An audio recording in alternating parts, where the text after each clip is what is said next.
Imagine boarding your usual flight, expecting a quiet journey, when suddenly you are told you don't belong in your seat. This is the story of Dorian Fields, a calm and powerful CEO who faces an unimaginable challenge being denied his rightful place in business class by a woman whose assumptions blind her to the truth.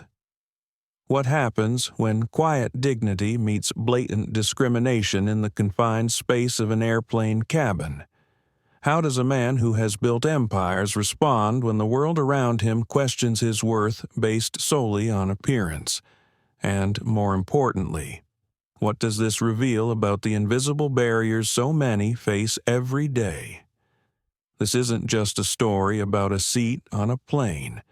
It's a powerful reflection on respect, justice, and the courage it takes to stand up against systemic bias, as tensions rise and the flight becomes a stage for confrontation.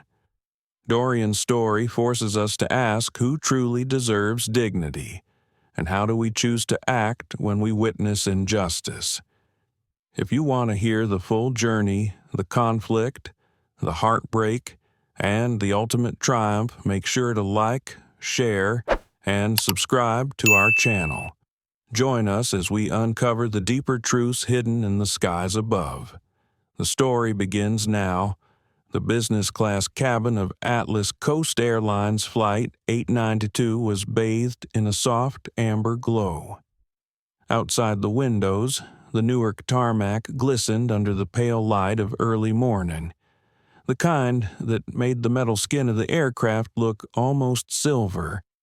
The hum of the air conditioning blended with the occasional clink of porcelain cups as a flight attendant moved down the aisle with a tray of coffee. At 6:25 m., the cabin felt like a private club. The passengers in their wide leather seats either stared at tablets, thumbed through business reports, or let their eyes rest shut before the 5-hour journey to Seattle. Dorian Fields stepped into the cabin with the unhurried gait of someone who had no need to impress. At 46, he carried his 6-foot frame with the natural ease of a man who had spent 2 decades moving between boardrooms and loading docks, speaking as fluently to truck drivers as he did to investors. Today, there was nothing of the boardroom in him.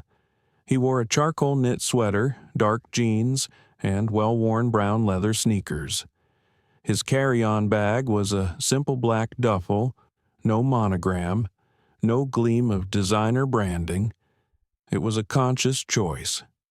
The past week had been relentless back-to-back meetings in 3 states, a late-night negotiation call that stretched past midnight, and the mental weight of an acquisition deal that would reshape his company for years. Today, he wanted to travel as Dorian the man, not Dorian the CEO. No tailored suits, no polished Oxford shoes, just a quiet seat by the window in 2A, his favorite spot, booked months ago. He moved down the aisle with a brief smile to the senior flight attendant, Janine Park, who was greeting passengers with her usual poised efficiency. A whiff of dark roast coffee followed him. He glanced toward row 2 and stopped. A cream-colored leather tote sat squarely in the center of his seat. The bag was unmistakably expensive, the kind of piece featured in glossy magazine spreads, with brass hardware that caught the cabin light. Beside it, in seat 2B, sat a woman in her early 40s, her posture effortlessly straight, one ankle crossed over the other. Her blonde hair was smoothed into a sleek bob, and a strand of pearls lay against the crisp collar of her silk blouse. She was scrolling through her phone with the focused detachment of someone used to being undisturbed. Dorian approached with the same calm he used when negotiating tense deals. "Excuse me," he said, his voice low but clear. "I believe this is my seat." The woman looked up slowly, as if considering whether to acknowledge him at all. Her blue eyes made a quick journey from his sweater to his jeans, then back to his face. There was no smile, no hint of apology. Instead, her gaze lingered on him with an expression halfway between curiosity and disapproval. "I think you must be mistaken," she said in a measured, almost delicate tone. "This is business class." Dorian felt the first stirrings of tension in the air.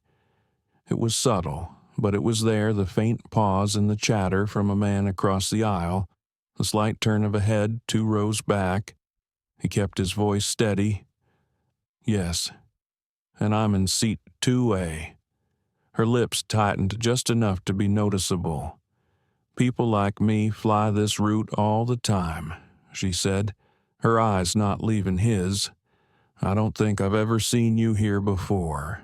He let the remark hang in the air for a moment, studying her face, her immaculate attire, the small diamond studs in her ears. Her certainty wasn't about his ticket. It was about him. "Perhaps you're confused about your seat assignment," she added, gesturing faintly toward the economy cabin behind them. Dorian glanced at the tote still occupying his seat, then back at her. "There's no confusion. That is my seat."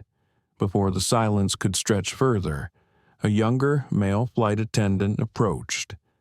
Caleb Foster, his name tag read. His posture was polite but leaned ever so slightly toward the woman in 2B, like an ally arriving at the right moment. "Is there a problem here?" he asked. "This gentleman," the woman said, lingering just a beat too long on the word, "seems to think he belongs in 2A. Caleb turned to Dorian. "May I see your boarding pass?" "Sir." His tone was courteous enough, but there was a thread of doubt running under it. Dorian reached into his pocket and handed over the printed card. "Seat 2A. It read, "Boston to Seattle. Confirmed."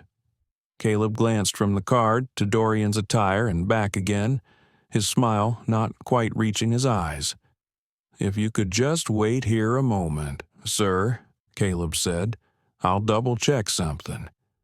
Dorian nodded once. Around him, the microcurrents of the cabin shifted. A man in 3C looked over the top of his laptop. A brunette in 2D lowered her magazine just enough to observe. No one spoke, but the air had taken on that charged stillness that precedes a storm. The woman in 2B returned to her phone, her thumb moving in quick, practiced motions. Her tote remained unmoved. Caleb stepped away toward the galley. Dorian rested his bag on the carpet, feeling the eyes on him. This wasn't unfamiliar. It had happened in restaurants, in stores, at hotel check-in counters. Always the same choreography, the hesitation, the assumption, the quiet sorting of who belonged where, but rarely had it happened here in the cabin of an airline where his company moved hundreds of shipments a week. Janine Park passed by, offering coffee to another passenger, her glance flicking toward the scene without stopping. No intervention, not yet. From 2 rows back, a man's voice murmured just loud enough to be overheard, "Probably a last-minute upgrade." Dorian didn't turn. He simply waited, the printed boarding pass still in his hand. Somewhere inside, a question rose. How far would they take this before they realized who they were talking to? He didn't feel anger. Not yet. Just a deep, familiar weariness. Caleb returned, tablet in hand. "Sir," he said, "there might be an issue with the booking. Could I see some additional identification?" Dorian met his eyes. "I've already provided my boarding pass. Is there a specific reason you need more?" Before Caleb could answer, the woman in 2B spoke again, her voice pitched to carry. "I'm not comfortable with this situation." The word landed like a pebble in still water. The ripples were instant. A few heads turned more openly now. The atmosphere tightened another notch. Dorian inhaled slowly. The day had barely begun. Dorian stood quietly in the narrow aisle, his boarding pass still between his fingers. The cream leather tote in his seat gleamed under the soft LED lights. Victoria Langford had returned to her phone, scrolling with deliberate disinterest, as if his presence was little more than an inconvenience. Caleb Foster still hovered nearby with his tablet, glancing between them as though deciding which direction to lean. From somewhere behind, a faint click of a phone camera shutter cut through the hum of the cabin. Someone was already documenting the moment. "Ma'am," Caleb said, lowering his voice just enough to sound like a private conversation. Though Dorian was close enough to hear, "Perhaps you could place your bag in the overhead so the gentleman can sit down." Victoria looked up slowly, her expression measured. "The tote is staying right here.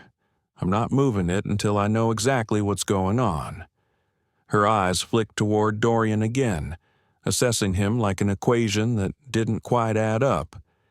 "What's going on, ma'am?" Caleb replied. "Is that he has a ticket for that seat?" Victoria gave a short, humorless laugh. "People have tickets for all sorts of things these days. Doesn't mean they're legitimate." Then she turned slightly in her seat and addressed the cabin. Not loudly, but with the perfect volume to carry. "I just want to feel safe while I'm flying. That's not too much to ask. Is it?" The words slid into the air like a drop of dye in clear water, spreading until the entire atmosphere took on a new shade. A businessman in 3C looked up sharply from his laptop. The brunette in 2D stopped pretending to read her magazine. Even Janine Park, passing with a tray of coffee refills, slowed her step. Caleb shifted his weight. "Sir," he said to Dorian, "if I could just check your ID, we can clear this up quickly." Dorian met his gaze evenly. "Is that standard practice after security has already verified a passenger?" Caleb hesitated, his eyes darting toward Victoria, who sat very still now, the corners of her mouth lifting slightly as if she could already see the outcome. Behind Dorian, a man's voice joined in. "This really doesn't have to be complicated. Just let them put you somewhere else." The speaker was in his early 50s, neatly dressed in a navy suit, his salt and pepper hair carefully combed. Greg Vaughn. His boarding pass would have said. His tone carried the casual authority of someone used to being listened to. Dorian didn't turn. He kept his focus on Caleb. "I have a ticket for this seat. I'd like to sit down." Greg made a small sound of impatience. Everyone here paid good money to avoid exactly this kind of disruption. The disruption, Dorian thought, was a bag on his seat and the assumption that he didn't belong there. But he kept that thought to himself. From across the aisle, the brunette in 2D finally spoke. "Is there a problem?" Her voice was calm, but the question wasn't directed at Dorian. Her eyes were on Caleb and Victoria. Victoria answered before anyone else could. "He says this is his seat. I've never seen him in this cabin before." She let the implication settle where it fell. Dorian felt the subtle shift in the air, the way the tide of unspoken opinion could turn with a single phrase. He had seen it in board meetings and in public spaces alike. One person set the tone, and others followed without ever asking themselves why. Caleb's radio crackled softly at his hip. He reached for it, murmured something into the mouthpiece, then looked back at Dorian. "Just a moment, sir." Dorian remained still. The murmur of the other passengers had quieted into an expectant hush. Every movement felt amplified the rustle of a newspaper 2 rows back, the faint thump of a carry-on being lifted into an overhead bin. Janine Park approached now, her professional smile in place. "Let's see if we can resolve this quickly," she said, her voice warm but efficient. "Mr. Fields, may I see your boarding pass?" Dorian handed it over again. She glanced at it, her brows drawing together just slightly before smoothing out again. "Thank you." She turned to Victoria. "And Ms. Langford, may I see yours?" Victoria reached into her bag with slow precision, producing her own boarding pass as though it were a form of proof beyond question. Janine studied it, then returned both passes to their owners. "It appears both of you have seat 2A listed," she said, "which is odd. I'll need to confirm with the gate." Dorian knew the odds of a double booking were microscopic. He also knew how easily an error could be manufactured when assumptions drove the search for a solution. Victoria gave a small shrug, as if to say these things happen. "Caleb, maybe you could seat him somewhere else until it's sorted out." Caleb nodded quickly. "There's an open seat in economy. Just for now, sir." It was framed as a temporary measure, but Dorian recognized it for what it was, a request to make himself small so that others could remain comfortable.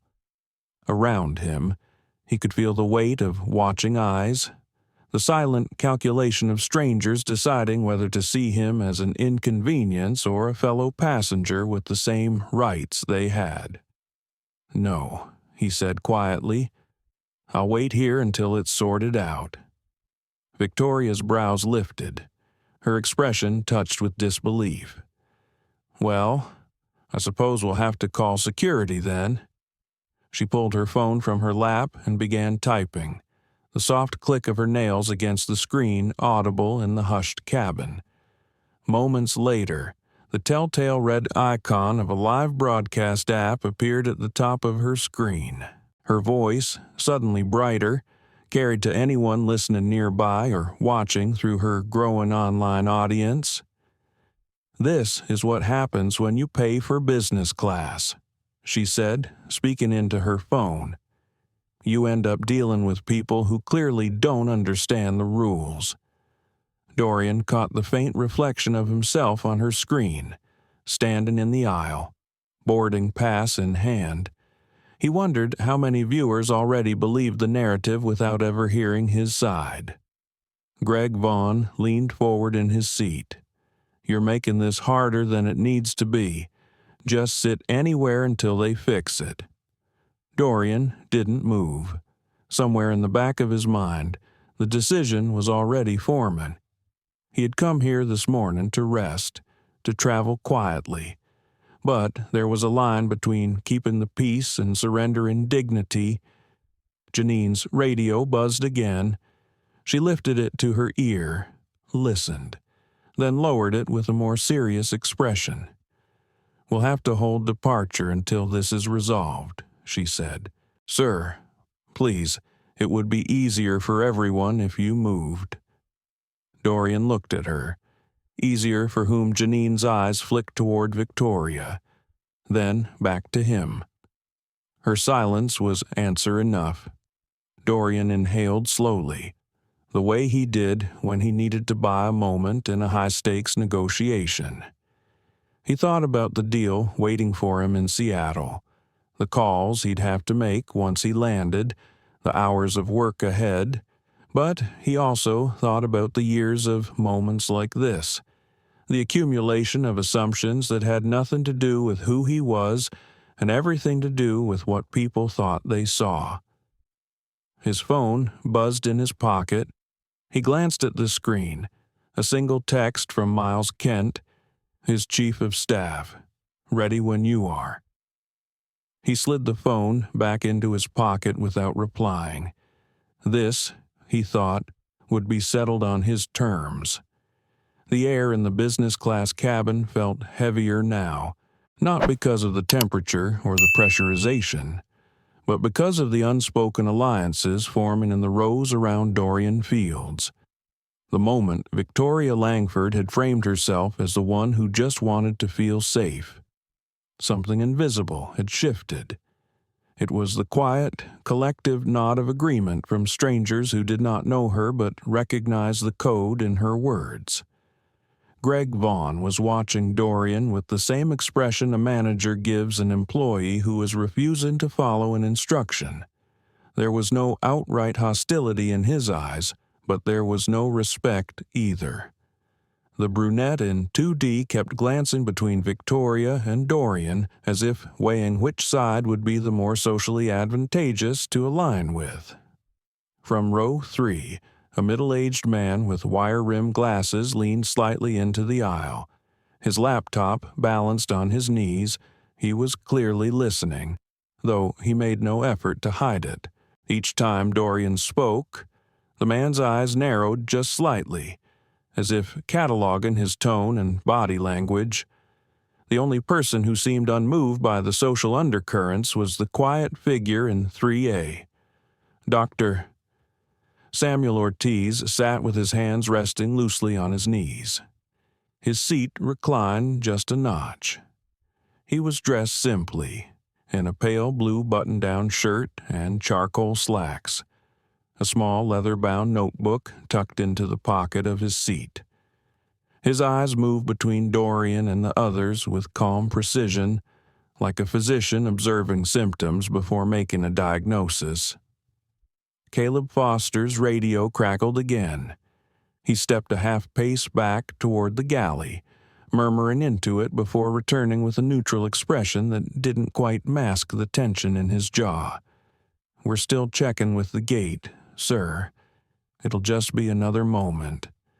Victoria gave a tiny shake of her head, the pearls at her neck catching the light. "This is ridiculous. I fly this route all the time, and I've never had to deal with something like this." She let her eyes sweep briefly over Dorian again before returning to her phone. The tote stayed rooted in the middle of seat 2A like a placeholder for an unspoken claim. Janine Park stepped forward again, her voice pitched low but audible to the surrounding rows. "Mr. Fields, if you would just consider moving temporarily, we could avoid delaying the flight for everyone." She gestured toward the economy cabin. "There's a bulkhead seat available that might be more comfortable while we sort this out." Dorian looked at her evenly. Comfortable isn't the issue. Janine's mouth tightened slightly before she turned to Victoria. "Ms. Langford, perhaps it would be easier to place your bag overhead for now." Victoria's laugh was short, almost incredulous. "I'm not putting my bag up there with all the others. I have sensitive documents and valuables." She tilted her phone just enough for her live stream audience to catch the exchange. The number of viewers was creeping higher, the comments scrolling in a blur of approval and encouragement from people who knew only her side of the story. From somewhere behind, a voice spoke up. Just let her keep the seat and sit somewhere else. The speaker was unseen, but the ripple of agreement that followed was visible in the nods and murmured assent of a few passengers. Greg leaned forward again. "It's not worth holding up the entire flight over one seat." Dorian kept his tone calm. "It's worth it to me." That drew a few sidelong glances. Not angry, but puzzled, as though he had refused a perfectly reasonable offer without cause. To them, the seat was interchangeable. To him, it was the principle. Victoria sighed dramatically and returned her attention to her phone. "Caleb, please call security. We've been more than patient." Caleb hesitated, his eyes flicking to Janine, then back to Victoria. "I'll check with the captain." While he stepped away, Dr. Ortiz leaned forward slightly in his seat. His voice was quiet, intended for Dorian alone. "Do you want someone to speak on your behalf?" Dorian met his eyes. "Not yet." Ortiz nodded once and sat back, but his gaze stayed fixed on the scene. Caleb returned. this time without the tablet. "Sir," he said to Dorian, "I need to inform you that the captain has requested security meet the aircraft at the gate to assist with resolving the seating dispute." The phrase "assist with resolving" was corporate shorthand for removing a passenger. Around them, the mood shifted again. Some passengers looked relieved that the matter would be handled. Others simply looked away, unwilling to be caught in the middle. Victoria gave a small, satisfied smile to her phone's camera. "Thank you. I just want to get to Seattle without any more drama." Her words were for her viewers, but they also served as a narrative anchor for anyone in the cabin who hadn't made up their mind yet. She was the one inconvenienced. She was the one seeking peace. That was the version being broadcast in real time to hundreds of people, soon to be thousands. Dorian remained standing in the aisle. The boarding pass felt light in his hand, but the weight of the moment pressed down on his shoulders. He thought of other flights, other public spaces, other instances where the assumption of not belonging had been delivered with a smile or a harmless comment. This time, though, he wasn't interested in moving past it quietly. Greg spoke again, his tone slightly harder now. "You're making everyone uncomfortable." "What exactly about me is uncomfortable?" Dorian asked, his voice still steady. Greg blinked, caught off guard. The delay, the tension. "Look around." Dorian did look around, his eyes passing over each face. Some dropped their gaze immediately. Others stared back, defensive or curious. Ortiz held his gaze without flinching. Victoria shifted in her seat, her pearls catching the light again. "This is exactly what I'm talking about. Aggressive behavior." She turned the phone toward herself, her voice dipping into a tone of concern. "We're just trying to travel safely, and this man is making it impossible." Ortiz straightened in his seat. "That's not what's happening here." The quiet authority in his voice drew a few heads around. Victoria's eyes narrowed, but she didn't turn her camera toward him. Before anyone could respond, the cabin crew's intercom crackled to life. "Ladies and gentlemen, the captain has informed us we will be holding here at the gate for a few more minutes. We appreciate your patience." Caleb's radio buzzed again, and he stepped away once more. Victoria returned to her stream, filling her audience in on the latest development with the practiced cadence of someone used to having people hang on her words. Dorian felt his phone vibrate in his pocket. Another text from Miles Kent. "We're in position."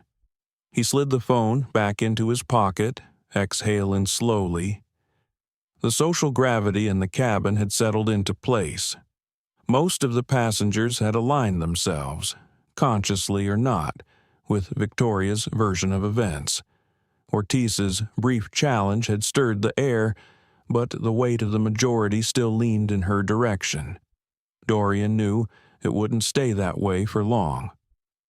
Caleb Foster returned from the galley with his radio still in hand. His eyes avoided Dorian's for a moment before settling on a spot just over his shoulder.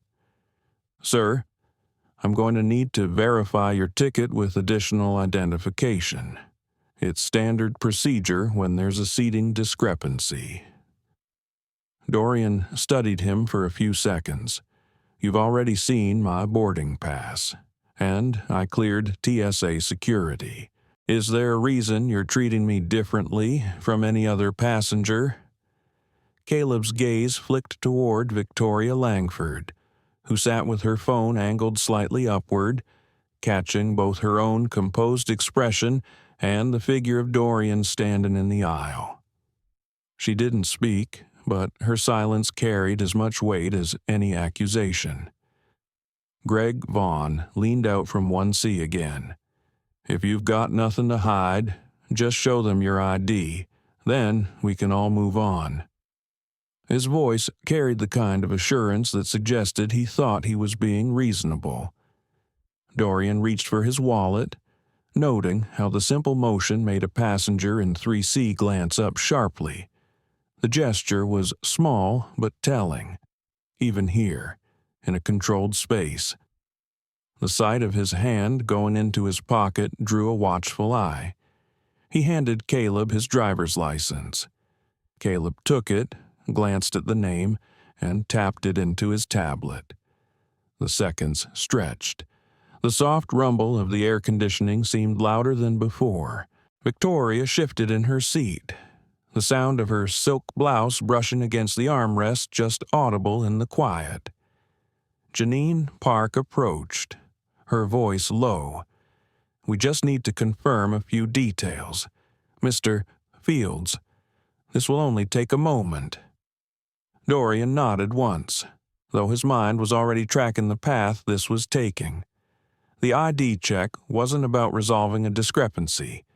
It was about building a record to justify a decision already leaning in one direction.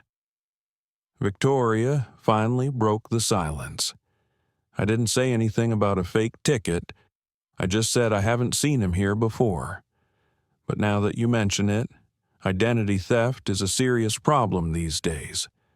The words were measured, almost casual, but their impact rippled outward. A man in 4B looked up from his tablet. The brunette in 2D's eyes widened slightly, her attention fixed on Dorian now as though seeing him through a new lens. "Dr." Samuel Ortiz shifted in his seat. His voice was calm but edged with disapproval. "Has anyone actually verified that there's a problem with his ticket? Or are we making assumptions based on something else?" Victoria's head turned sharply toward him. "Are you seriously defending this behavior?" Ortiz's gaze held steady. "What behavior?" Asking for his assigned seat, showing his boarding pass. Standing quietly, Greg exhaled sharply. "We're all trying to get to Seattle. Why not just take another seat and avoid holding everyone up?" "The seat is mine," Dorian said evenly. "The ticket is valid. I'd like to sit down." Caleb's radio crackled again. He lifted it to his ear, listened, then nodded toward Janine. She stepped away, her expression unreadable. Victoria leaned back slightly in her seat, but her voice carried, "This is becoming uncomfortable for everyone. I think we need to involve security." There it was, the pivot point. The word security had a way of reshaping the mood, pulling it taut like a wire. It suggested danger, risk, the need for control. Several passengers shifted in their seats, their attention sharpening as if waiting for an incident to unfold. Janine returned, her steps quick but composed. "Security will meet us here at the gate," she announced. "Please remain seated." Victoria's phone was angled again toward her face. For her audience, she spoke with just the right mix of concern and composure. "We're waiting for security now. This has gone on long enough. I just want everyone to be safe." The comments from her live viewers were flashing across the screen too quickly to read in full, but the tone was unmistakable. "Stay strong. You're doing the right thing. Some people don't respect the rules."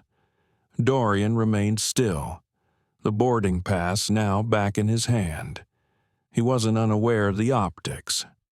A black man standing in the aisle while a white woman live-streamed her account of feeling unsafe was an image with a long and dangerous history. He had lived through softer versions of this scene, but rarely one so public and so brazen. Greg leaned toward Victoria, speaking just loud enough for those nearby to hear. "You're handling this well." "Thank you," she replied. "I just don't understand why he's making this so difficult. Dr." Ortiz's voice cut in again, calm but firm, maybe because he knows he has the right to sit in the seat he paid for. Victoria's eyes narrowed, but she didn't respond. Dorian's phone buzzed in his pocket. He glanced down at the screen. A second text from Miles Kent. In position. Say the word. He didn't reply. Not yet. There was still more to see, more to reveal. The cabin had fallen into a strange rhythm now. The crew moved about with professional detachment, but every action seemed slower, more deliberate. Conversations between passengers had quieted to murmurs. Even the sound of coffee being poured felt amplified. From the corner of his eye, Dorian saw Janine speaking quietly with Caleb near the galley. Their expressions were serious, their gestures small and controlled. He didn't need to hear the words to know what was being discussed.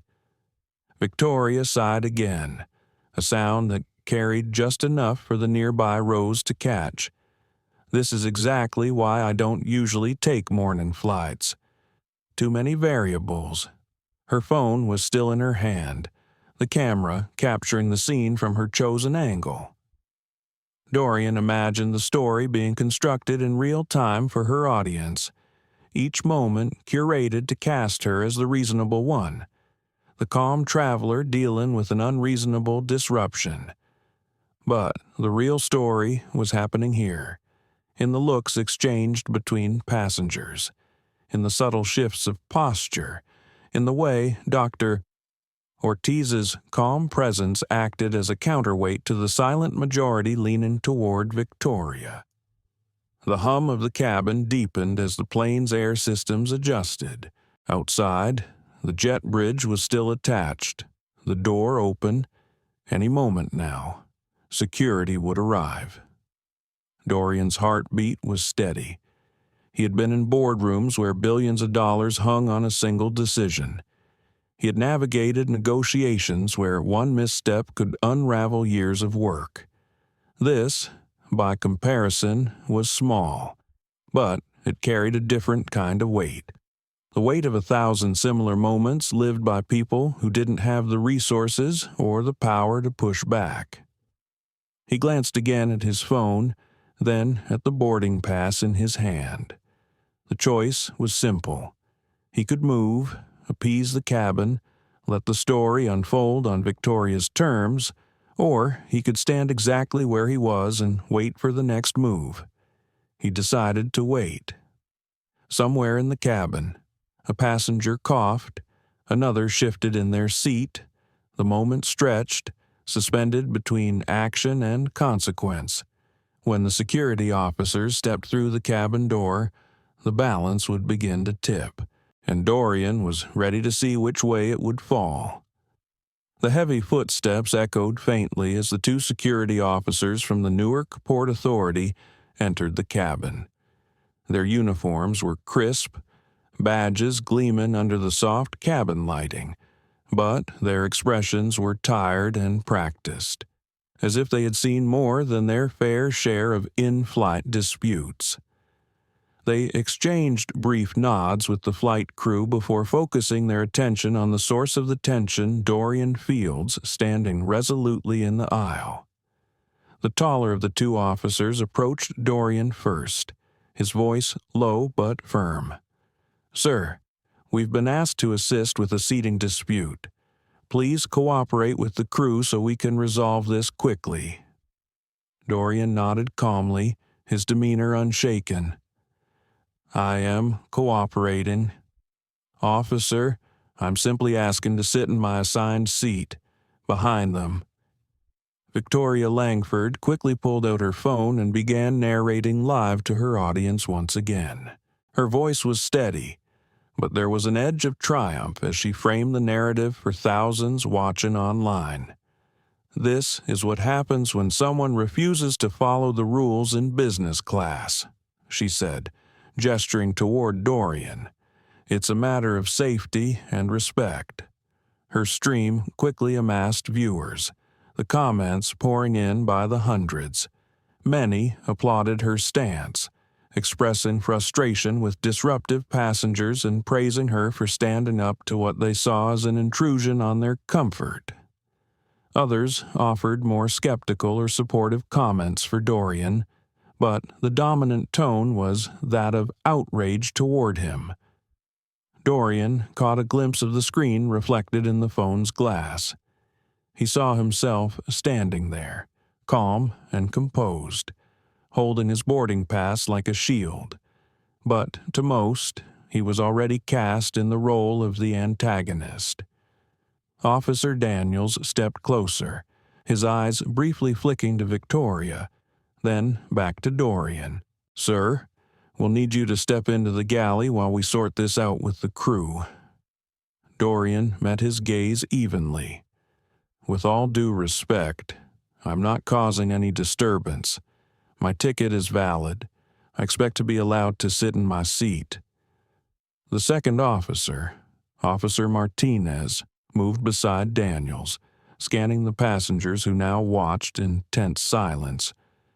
The murmurs had quieted, but the weight of attention was unmistakable. Everyone was waiting for what would happen next. Janine Park leaned toward Victoria, whispering something that made the woman's smile deepen. The live stream continued, Victoria providing running commentary to her audience about the unruly passenger and the professional response from the crew and security. Meanwhile, Dr. Samuel Ortiz remained seated, observing with a growing sense of discomfort.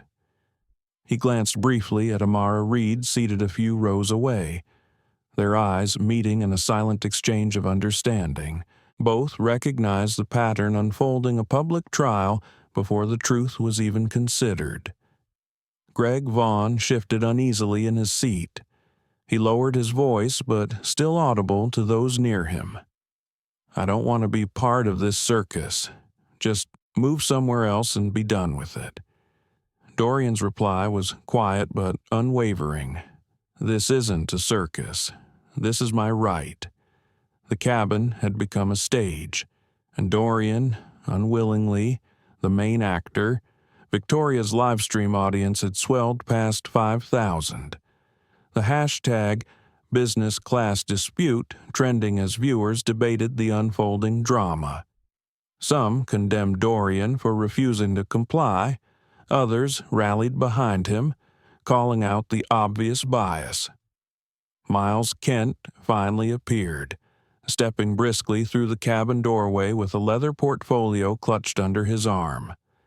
His arrival shifted the dynamic immediately. Passengers who had previously stared with judgment now whispered among themselves. Caleb looked toward Miles with a mixture of relief and apprehension. Miles approached Dorian and spoke quietly. "I have everything you need. Let's get this resolved." The tension in Dorian's shoulders eased marginally, but he did not break his stance. The crew and security watched as Miles pulled out official documents from his portfolio, his calm presence a stark contrast to the simmering unrest. Victoria's stream captured every moment, the viewers rising to nearly 10,000. Comments flew faster than they could be read, some incredulous, some angry, some sympathetic. "Who is this guy? Is he some kind of CEO? Why didn't he say anything earlier?" The cabin fell silent as Miles handed a thick folder to Officer Daniels, who skimmed its contents with a furrowed brow. Then came the moment that shifted everything. Officer Daniels looked up, visibly unsettled. "Ma'am," he said to Victoria, "I recommend you stop recording." Victoria blinked, momentarily caught off guard. "This is America," she replied sharply. "I have the right to document what's happening." But her confident tone faltered as she noticed the weight behind Daniel's words, the subtle shift in the room. Passengers leaned forward, sensing the change. From the cabin doorway appeared Harper Shaw, CEO of Atlas Coast Airlines, her sharp gaze sweeping the room. Her presence instantly commanded attention. She moved with purpose, her voice cutting through the tension. "Ladies and gentlemen," she began, "I am Harper Shaw, CEO of Atlas Coast. There has been a significant misunderstanding that must be clarified immediately." The murmurs quieted as all eyes turned to her.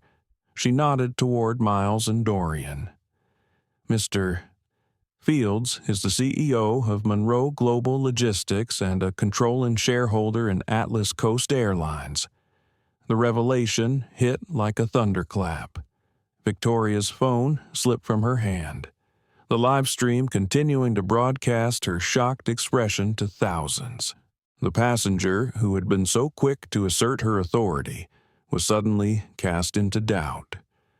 Greg Vaughn's face drained of color. The smug certainty that had anchored his judgment evaporated as he sat back heavily in his seat. Officer Daniels tucked the documents away, his handcuffs still in his belt, now heavy with irony. He offered a quiet apology to Dorian. Dorian finally allowed himself a small, weary smile. "This is what I expected," he said softly, "but it should never have taken this much."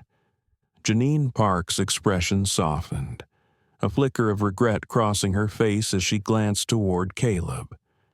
Victoria gathered her composure and looked at Dorian with a mixture of disbelief and something closer to shame. "You could have just said who you were from the beginning," she whispered. Dorian met her eyes with steady compassion. "I shouldn't have had to." The cabin exhaled collectively, the weight of what had just transpired settling over everyone present. The camera of Victoria's phone continued to capture the moment. But the story had already changed. This was no longer about a seating dispute. It was a lesson about assumptions, dignity, and power. The cabin remained tense, almost vibrating with the weight of what had just been revealed. Passengers exchanged furtive glances, some with shock, others with embarrassment, and a few with thinly veiled resentment. Victoria Langford sat frozen, her phone still recording, the live stream audience swelling with thousands watching her unravel in real time. Dorian Fields, for his part, stood quietly in the aisle, holding his boarding pass with a calm that belied the storm swirling beneath his measured exterior. He felt the familiar weight of scrutiny, but also a growing sense of resolve. This was no longer just about one seat or even one flight. This was about the countless moments where people like him were denied dignity. The younger security officer, Officer Martinez, approached Dorian cautiously. "Sir, we ask that you cooperate and follow the crew's instructions," he said. "This is for everyone's safety." Dorian looked at him steadily. "I have cooperated fully. I'm asking to be allowed to sit in the seat I paid for." Officer Martinez hesitated, exchanging a quick glance with his partner, Officer Daniels, who now looked visibly unsettled. The irony of nearly detaining the owner of the airline was not lost on them. Meanwhile, a low murmur of discontent began to ripple through the cabin. Some passengers shifted nervously, others whispered in small groups. The divide was clear. Many had accepted the initial narrative without question, but now doubt seeded unease. Victoria's fingers trembled as she lowered her phone. She looked around the cabin, eyes wide and vulnerable for the first time. Her polished exterior cracked, revealing frustration and something close to panic. Caleb Foster approached, his face pale. "Sir," he said to Dorian, "I'm truly sorry for the distress this situation has caused." Dorian nodded, acknowledging the apology but not allowing it to soften his stance. The apology was too little, too late. Janine Park moved toward the cockpit to speak with Captain Alden Rivers. The pilot's voice soon crackled through the intercom.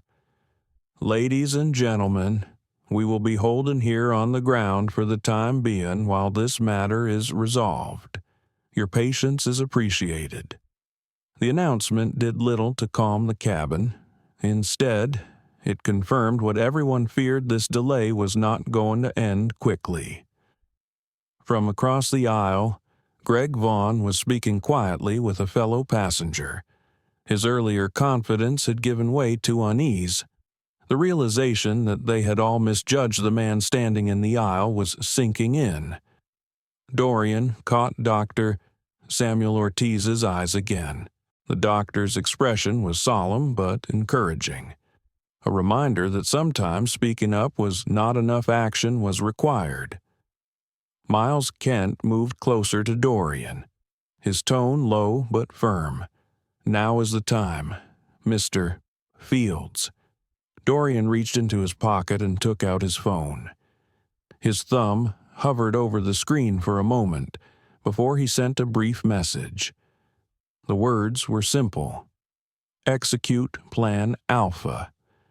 As he slipped the phone back into his pocket, he felt a mix of anticipation and calm. The moment had arrived. Victoria's live stream picked up the tension. Her voice rose slightly, laced with urgency. "Security is on its way," she told her viewers. "We need to ensure safety for all passengers." But the narrative was quickly shifting. Messages flooded in from her audience, some urging caution, others calling out potential bias, many questioning the story they had been told. Janine Park returned to the cabin with a stern expression. "Sir, please understand. This situation is delicate. We want to resolve it peacefully." Dorian nodded slowly. Peacefully does not mean surrender. The doors at the front of the cabin opened again, and more security personnel entered. Their presence was formidable, a clear sign that the airline was taking the incident seriously, but also that the stakes had escalated beyond a mere seating dispute. Passengers pulled out their phones, capturing the scene from every angle. The cabin had become a theater of justice and judgment, played out live before an audience far larger than the physical space allowed. Victoria sat back, her eyes fixed on Dorian, her earlier confidence replaced by an uncertain glare. The woman who had been so quick to assert her authority was now faced with the consequences of her assumptions. Dorian's thoughts drifted for a moment. How many others had been silenced or pushed aside simply because they lacked the resources or the visibility he possessed?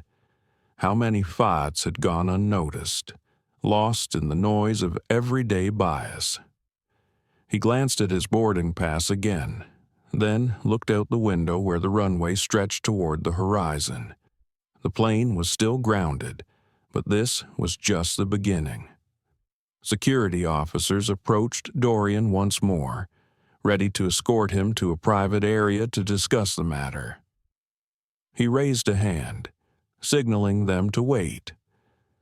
"There are conversations that need to happen here," he said softly, addressing both crew and passengers. Conversations about respect, about assumptions, about the cost of silence. His words hung in the air, breaking the thick tension. Some passengers shifted uncomfortably, others nodded slowly, recognizing a truth they had not wanted to face. Miles Kent stepped forward, addressing the cabin with quiet authority. "We will be conducting a full review of this incident. Atlas Coast Airlines is committed to ensuring that all passengers are treated with dignity and fairness." Harper Shaw appeared again at the front of the cabin. Her presence was steady, professional, but with an unmistakable urgency. "On behalf of the airline, I offer my sincere apologies for what has transpired. We will take immediate action to prevent anything like this from happening again." The cabin responded with a mix of applause and murmurs, a tentative acceptance of accountability. Victoria Langford packed her phone away, her expression unreadable. The live stream continued, but the tone had shifted. What was once a story of victimhood had become a lesson in humility. Dorian sat down, finally, sliding into seat 2A with a quiet grace. The leather was familiar beneath his fingers. The moment felt both victory and a solemn reminder of the work still to be done. Dr. Samuel Ortiz leaned over to Amara Reed and whispered, "Sometimes it takes one person to stand firm to shift the tide." Amara smiled, eyes bright with hope. "And sometimes it takes a whole cabin to listen." Outside the windows, the engines idled softly. The flight was still grounded, but the real journey was just beginning. The atmosphere in the cabin had shifted dramatically, but the tension was far from over. Security officers stood near the front, their posture more relaxed than before, yet alert.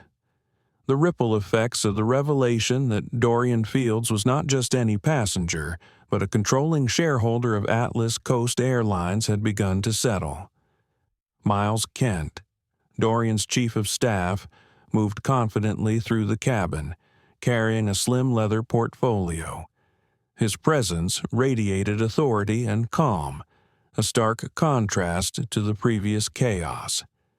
He approached Officer Daniels, handing over a stack of documents that detailed the ownership and Dorian's extensive flight history with the airline.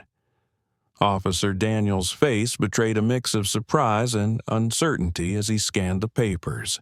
He glanced up at Harper Shaw, who nodded in confirmation. The command was clear: stand down. The lead officer approached Dorian with a quiet apology. "Sir, I'm very sorry for the confusion. We've been instructed to halt any further action." Dorian inclined his head slightly. "Thank you. That should have been the case from the start." Passengers around the cabin exchanged glances. Some looked relieved, others embarrassed, but the undercurrent of unease remained. Victoria Langford sat motionless, the weight of her mistake pressing down with a silent force. Caleb Foster let out a slow breath, his shoulders relaxing as if a heavy burden had been lifted. He caught Dorian's eye and offered a tentative nod of respect. Janine Park moved to address the cabin. "Ladies and gentlemen, on behalf of Atlas Coast Airlines, I want to apologize for the distress caused. This situation was mishandled, and we are committed to making it right." The cabin responded with cautious applause. Some passengers pulled out their phones, recording Janine's apology and the expressions of contrition on the faces of the flight crew. Miles Kent stepped forward to speak to the cabin. "We recognize the impact this incident has had on everyone here. Atlas Coast Airlines is reviewing its policies and training programs to ensure such an event never happens again." A woman a few rows back, Amara Reed, stood up quietly. She was one of the few who had remained mostly silent during the ordeal, but her voice now carried a calm authority. "I witnessed the situation closely, and I want to affirm Mr. Fields's conduct was nothing but dignified and patient. We all must reflect on how quickly assumptions can cloud our judgment." Her words resonated with several passengers who nodded in agreement. The divide in the cabin softened, replaced by a shared recognition of a deeper problem. Outside the window, the tarmac was still busy, but the engines remained off. The captain's voice came through the intercom once more. "We will remain at the gate for a short while longer to finalize arrangements and clear the way for departure." Victoria's phone was tucked away. The live stream ended without fanfare. She sat quietly, face pale, caught in the fallout of a public reversal. A sudden buzz from Dorian's phone broke the relative calm. He glanced down. A message from his legal team, preparing statement for immediate release. He tapped his fingers lightly on the armrest, reflecting on how swiftly the tide had turned. The story was no longer his alone. It had become a symbol, a catalyst. Greg Vaughn, who had been quiet for much of the resolution, gathered his belongings. His shoulders were slumped, his earlier confidence replaced by a silent acknowledgement of error. A representative from his company approached, signaling for a private conversation. Dorian's thoughts drifted momentarily to the countless others who faced similar judgments daily but lacked the platform or power to respond. Miles Kent leaned close. "The media will swarm soon. We need to be ready." Dorian nodded. "It's time to turn this moment into meaningful change." Janine approached him. "Mr. Fields, I will be leading the team investigating this incident. You have my commitment that we will learn from this." He smiled briefly, appreciating the sincerity. "Thank you, Janine." Security officers began to withdraw, their roles in the immediate crisis concluded, but their presence still a reminder of what had nearly happened. As the cabin settled back into a tentative peace, Harper Shaw remained standing near the front. Her gaze met Dorian's briefly, an unspoken promise of accountability and reform.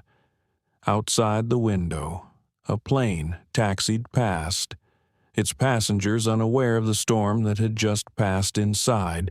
Dorian settled into seat 2A at last, the leather cool beneath his hand.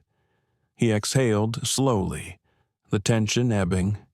The journey to Seattle was far from over both in miles and in meaning. The moment the cabin door closed behind the last of the departing security officers, the atmosphere shifted again. What had been a tense standoff now transformed into something heavier, the realization that the incident aboard Flight 892 was far from over. News traveled fast.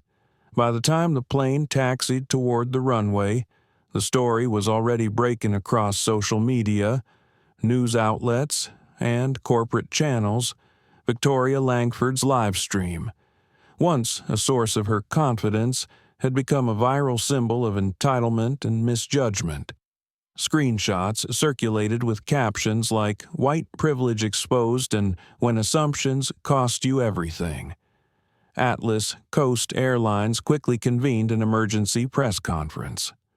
Harper Shaw stood at the podium, her posture firm, voice steady. "We deeply regret the events that unfolded on Flight 892 from Newark to Seattle," she said. "There is no excuse for the mishandling of a valued customer's rights, and we are committed to comprehensive reform." Behind her, images of Dorian Fields appeared on the screen, not as a passenger in conflict, but as the CEO of Monroe Global Logistics, a major shareholder and strategic partner of Atlas Coast. The public's perception shifted rapidly. This was no ordinary dispute. This was an executive's quiet fight against systemic bias. Meanwhile, Dorian sat in his office, reviewing the surge of messages flooding his inbox, compliments, condolences, stories of similar experiences from strangers around the world. It was a testament to a pervasive problem, one that extended far beyond his own ordeal. Miles Kent stood beside him, flipping through pages of proposed policy changes. It was clear that the path forward would require not just apologies but structural transformation. Back on the plane, Victoria sat in the now quiet cabin, her face pale, eyes reflecting the weight of public scrutiny. Her firm had already suspended her pending review, and calls from her legal partners had been cut off. Greg Vaughn received a terse message from his employer's Human Resources Department. His behavior was under immediate investigation. The realization that his hasty judgments had contributed to a public relations nightmare sank in. Flight attendant Caleb Foster faced a similar reckoning. The airline placed him on administrative leave pending a full review of his conduct during the incident. Dorian's phone buzzed again.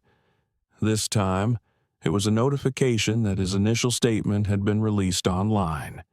It was clear, measured, and uncompromising. The statement acknowledged the injustice he had faced but emphasized the opportunity to turn personal adversity into systemic change.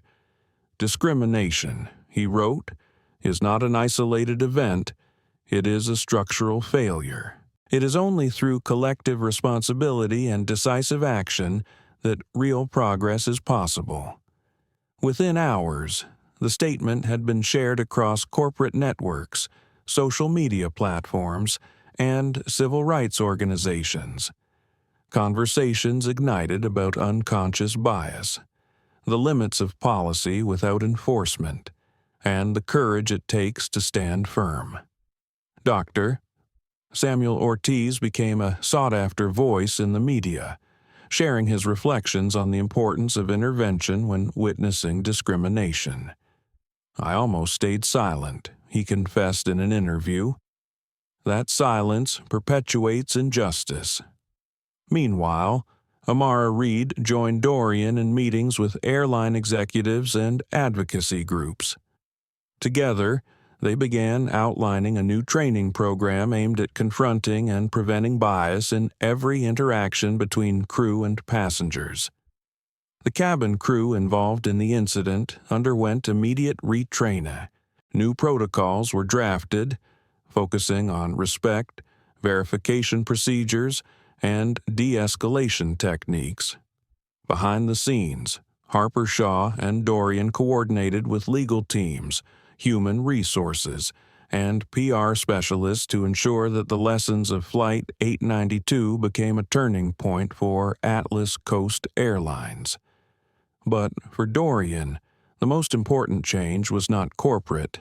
It was cultural, a shift in mindset, a willingness to confront uncomfortable truths, and an acknowledgement of the dignity every person deserves. In quiet moments, he reflected on the journey ahead. The fight against bias was not a sprint, but a marathon. And though today's victory was significant, it was only the beginning. Outside the office window, the Seattle skyline glimmered in the afternoon light. The city was bustling, alive with energy and possibility. Inside, plans were taking shape to bring those possibilities closer to reality. The story of Flight 892 was becoming more than a viral headline. It was a movement, a call to action echoing far beyond the confines of an airplane cabin. The morning after Flight 892 became headline news, the ripple effects hit hard and fast in conference rooms across the country. Phone lines buzzed incessantly, and emails stacked up in inboxes demanding answers. For Victoria Langford, the consequences were swift and unforgiving. Her law firm, a prestigious Manhattan-based partnership, called an emergency meeting. The partners gathered behind closed doors, reviewing the live stream footage and the flood of public backlash. The decision was unanimous and immediate. Victoria's partnership was terminated. Security was dispatched to her office to retrieve company property. The news spread quickly, reaching her by way of a terse text from her managing partner while she was still on the grounded plane. She stared at the message, the words blurring through the haze of disbelief and anger. Her professional life, built over years, unraveled in moments. The humiliation was compounded by the knowledge that her actions had been broadcast to thousands, no, millions of viewers worldwide. Meanwhile, Greg Vaughn found himself facing his own reckoning. The marketing firm he had worked for over 2 decades issued a public statement condemning his remarks during the incident and announcing his immediate suspension pending a formal investigation. His carefully cultivated reputation was crumbling, and his phone calls went unanswered by longtime clients. Flight attendant Caleb Foster was placed on administrative leave by Atlas Coast Airlines. His supervisors cited the need for a full review of his conduct and emphasized the company's commitment to bias training and customer service improvements. Caleb, once eager and confident, now faced uncertainty and shame. Janine Park, the senior purser who had tried to mediate the situation, found herself caught between relief and regret, though her role had been to maintain order. She recognized the ways the system had failed, not only Dorian Fields, but also the crew tasked with enforcing questionable policies. She committed herself to leading the upcoming retraining initiatives within the airline. For Dorian Fields, the immediate aftermath was not about revenge or retribution. His focus was clear transformation. The incident was a stark reminder that systemic bias and unchecked assumptions continued to marginalize countless people every day. His office quickly became a hub of activity. Meetings with legal advisors, public relations specialists, and diversity consultants filled the calendar. One of the most urgent priorities was the creation of a fund dedicated to supporting passengers who experience discrimination within the airline industry. The fund would provide recourse beyond formal complaints, a tangible mechanism for justice and support. Miles Kent worked tirelessly alongside Dorian, drafting proposals for new company-wide training programs, reviewing existing policies, and preparing statements for public release.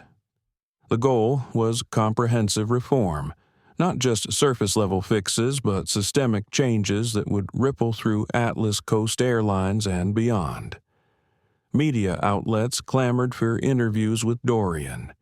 In one appearance, he spoke candidly about the incident's broader implications.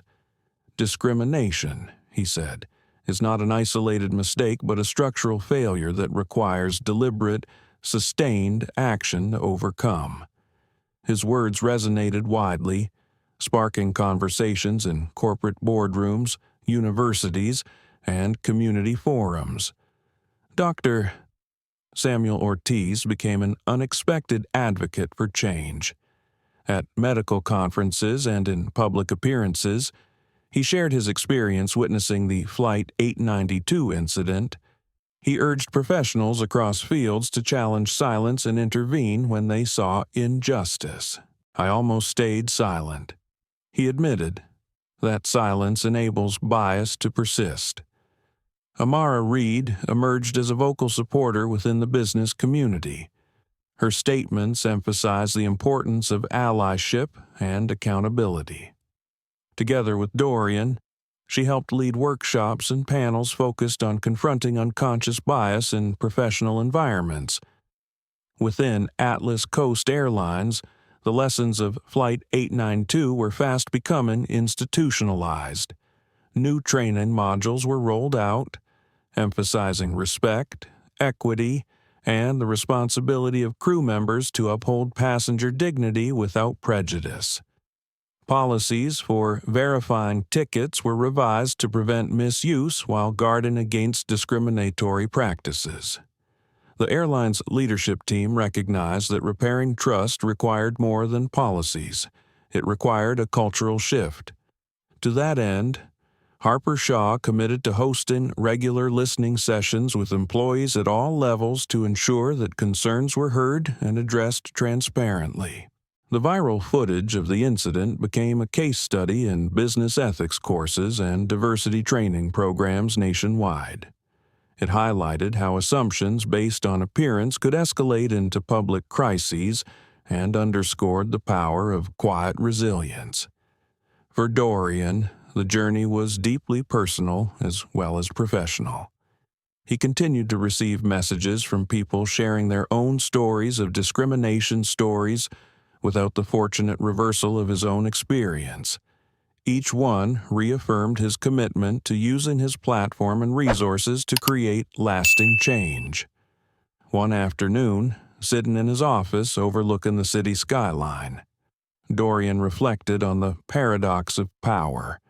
It was not simply about wealth or position, but about the choices made in moments of challenge. The courage to stand firm, to speak out, and to demand justice, these were the true measures. The incident on Flight 892 was no longer just a viral video. It was a movement, a catalyst for change that rippled far beyond the confines of an airplane cabin. 2 weeks after the Flight 892 incident, Dorian Fields sat in his corner office overlooking the Seattle skyline.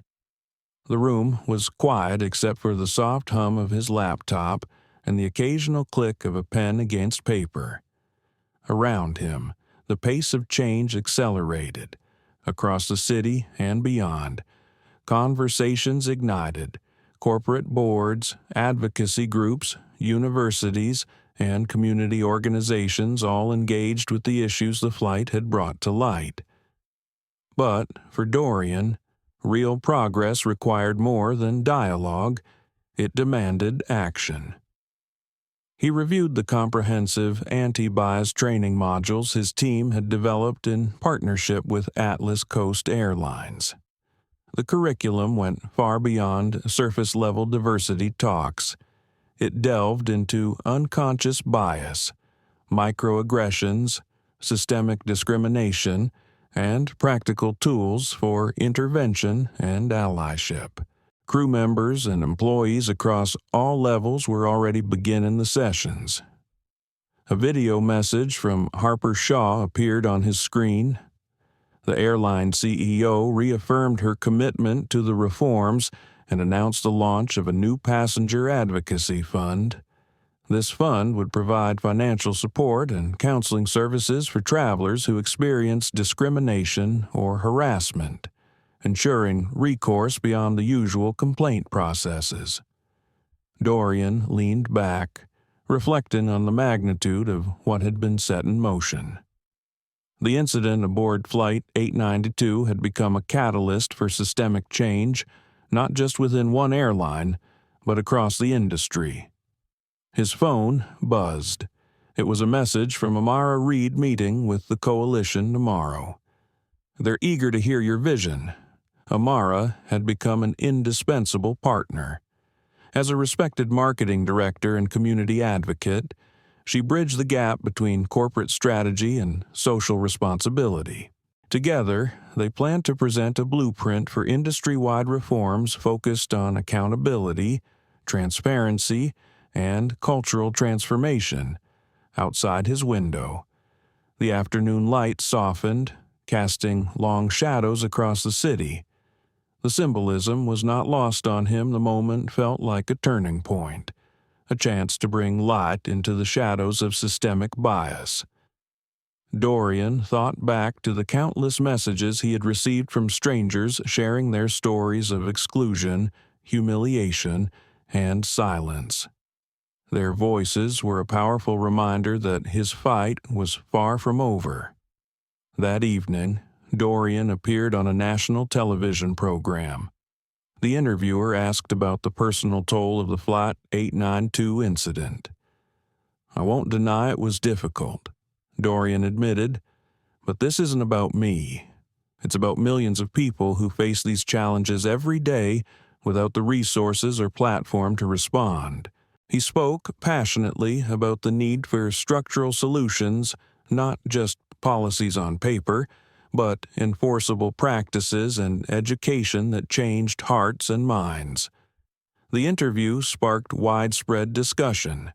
Hashtags advocating for airline reform trended across social media. Corporate leaders reached out, eager to learn from Dorian's approach. At a business ethics conference the following week, Dr. Samuel Ortiz took the stage.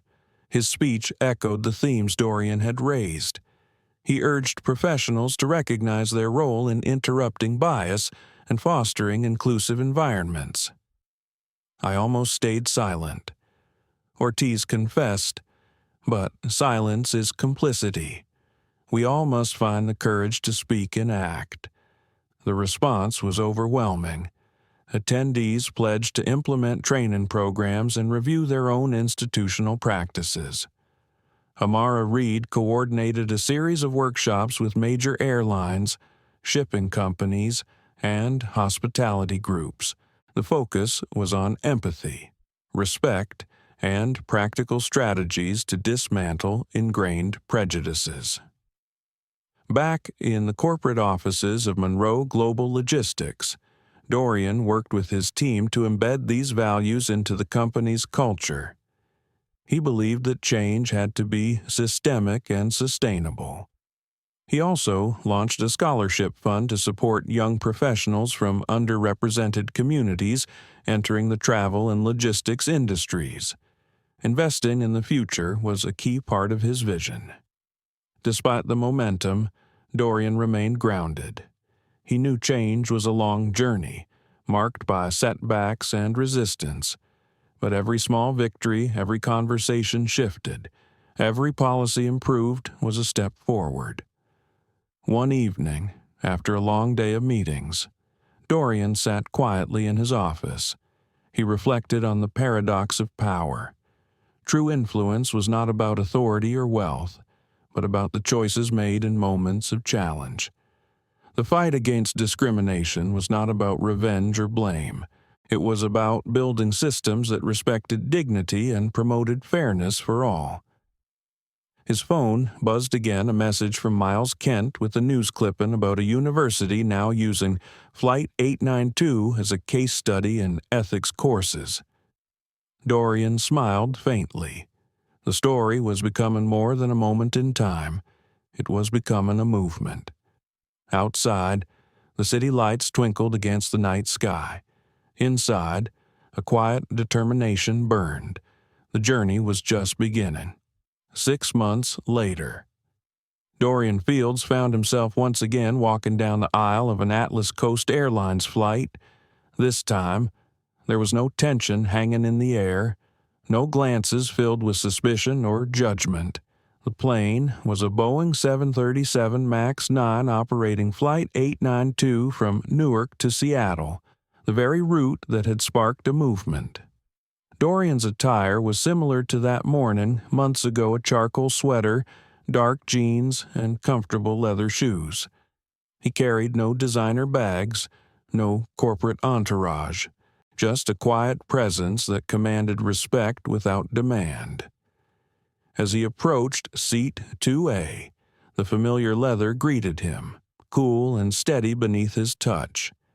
He slid into the window seat, feeling the weight of the journey not just in miles, but in meaning. Around him, the cabin was filled with a diverse group of passengers, business travelers, families, and tourists alike. People of all backgrounds and stories, each deserving of respect and dignity. Dorian's eyes drifted across the faces. No assumptions, no judgments, just fellow travelers sharing a space. His phone vibrated softly, a notification. It was a reminder of the video he had planned to record today, a message to the world from Seat 2A. With the hum of the engines warming up, Dorian pressed record. The camera captured his calm, steady gaze. The familiar skyline outside the window framed the backdrop as he spoke. The most important lesson, he began, is not about what happened to me. It's about what happens next. He paused, letting the words settle. Every day, in airports, restaurants, hotels, and offices around the world, people make assumptions about who belongs where. They decide based on appearance alone who deserves respect and who does not. He looked directly into the camera. The question is not whether you will witness discrimination. You will. The camera panned briefly to the passengers around him, ordinary people going about their journeys. The real question is what you will do when you see it. You might think you don't have power. You might think your voice doesn't matter. But Dr. Ortiz was just one passenger on one flight, and his choice to speak up changed everything. Power is not wealth or position. Power is the choice to act when action is needed. The video showed brief clips, Dr. Ortiz's medical conference speech, airline staff engaged in new training programs, people sharing their own stories of standing against discrimination. Dorian smiled gently, the calm expression that had carried him through so much. Next time you see someone being treated unfairly, ask yourself, what kind of person do I want to be? Someone who stands by and watches, or someone who takes action? He let the question linger, then concluded softly, remember, you never know who you're really dealing with. But more importantly, it shouldn't matter. Everyone deserves respect, dignity, and fair treatment regardless of who they are or what they do. The video ended with a simple message on screen. Respect isn't determined by appearance. Character is revealed in how we treat people when we think no one important is watching. The plane began its taxi to the runway. The journey was ready to continue. Passengers settled into their seats, unaware of the quiet revolution that had taken place in Seat 2A. Dorian looked out at the horizon, feeling a quiet hope. The fight for dignity, respect, and justice was far from over. But the course had been set. The cabin lights dimmed as the plane climbed into the clear blue sky. The hum of the engines was steady, a rhythmic comfort to those settling into the long journey ahead. Dorian Fields sat quietly in Seat 2A, his gaze fixed out the window, but his thoughts far-reaching. The flight from Newark to Seattle had changed. It was no longer just a routine business trip. It was a symbol, a testament to what happens when courage meets opportunity, and when individuals choose dignity over silence. For Dorian, the past months had been a whirlwind of challenges and revelations. The confrontation on Flight 892 had sparked a firestorm, exposing deep-rooted biases and igniting a movement toward real change. But the real work, he knew, was just beginning. He thought about the countless messages he had received from strangers who felt seen for the first time, from allies inspired to speak up, and from those still trapped in silence. Change was not a one-time event. It was a daily choice. He turned his gaze to the passengers around him. Diverse faces filled the cabin, young and old, different backgrounds and stories, all deserving of respect and fairness. The question echoed in his mind when faced with injustice. Which person will you be, the one who stands by and watches, or the one who takes action? Dorian reached for his phone and began recording one final message. To anyone watching, he said, know this respect is not given based on appearance or title. It is earned by the way we treat others, especially when no one is watching. He paused, letting the weight of his words sink in. Justice is not about revenge or punishment. It is about building systems that protect dignity and promote fairness for all. Every voice matters. Every choice counts. He smiled gently. The courage to speak up, to intervene, to stand firm, that is true power. The camera panned to the cabin once more, ordinary people, embarking on journeys of their own, sharing space with strangers but united by common humanity. Dorian's final words were a quiet challenge. The story of Flight 892 is not just mine. It belongs to all of us. It is a call to recognize bias, to reject assumptions, and to choose empathy. So, next time you see someone treated unfairly, ask yourself what kind of person do I want to be? He ended the recording and set the phone down. The plane soared higher, cutting through clouds toward new horizons. Dorian felt a deep sense of peace. The fight for justice was ongoing, but every moment of courage added to a growing tide.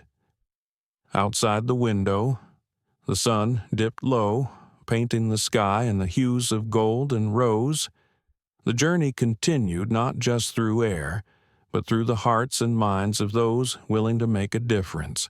As the plane leveled off at cruising altitude, Dorian closed his eyes briefly and whispered to himself, "The choice is ours. Always." The story of Dorian Fields reminds us all of a simple truth: everyone deserves respect and dignity, no matter where they sit or who they are. But it also forces us to face a harsher reality. Discrimination still thrives, often hidden behind assumptions and silence. When we fail to see beyond appearances, we allow injustice to flourish. Yet, as this story shows, courage and quiet strength can break through even the most entrenched barriers. Let this be a call to action, to stand, to speak, and to challenge discrimination wherever it appears, not just in moments of crisis, but every day in our choices and words. Because change begins with each of us, and how we treat those around us when we think no one is watching. If this story moved you, if it made you think or inspired you to act, please like this video, share it with your friends, and subscribe to our channel for more powerful stories that matter. Your support helps us continue to shine a light on truth, dignity, and justice. Thank you for watching, and remember, the fight for respect is ongoing. We'll see you in the next story.